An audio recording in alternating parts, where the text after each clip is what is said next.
عايزين نعمل بسبوسة في البيت أحسن من محلات الحلواني، تبقى دايبة ومرملة وتشرب الشربات بتاعها وتفضل طرية. بعد الفيديو ده انسي أي مشكلة بتقابلك في عمايل البسبوسة.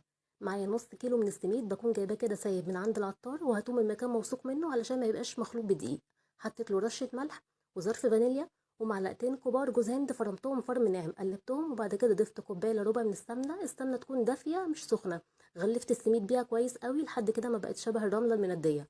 معايا كوبايه سكر وكوبايه الا ربع لبن ومعلقتين كبار عسل، بدفيهم كده على نار هاديه لحد ما دوب السكر. خلي بالكم يكونوا دافيين مش سخنين.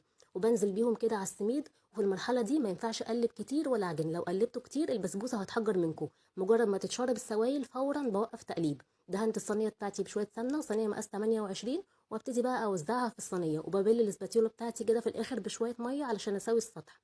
بخبطها كده بقى كام خبطه وابتدي اقطعها. قبل ما تخلصوا بشويه تسخنوا الفرن بتاعكم، البسبوسه ما ينفعش تتركن، بتدخل الفرن اول ما بخلص.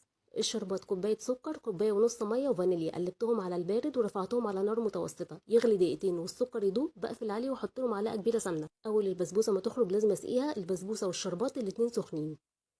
بعد ما اسقيها لازم اغطيها وهي سخنه لمده 10 دقائق علشان تفضل طريه. من علامات نجاح البسبوسه انها تشرب الشربات بتاعها كله، ولو ده ما حصلش يبقى نوع السميد مش حلو او قلبتيها كتير فنشفت منك. انا هكتب لكم كل تفاصيل التسويه تحت الفيديو. ما تنسوش بقى تعملوا لايك وشير.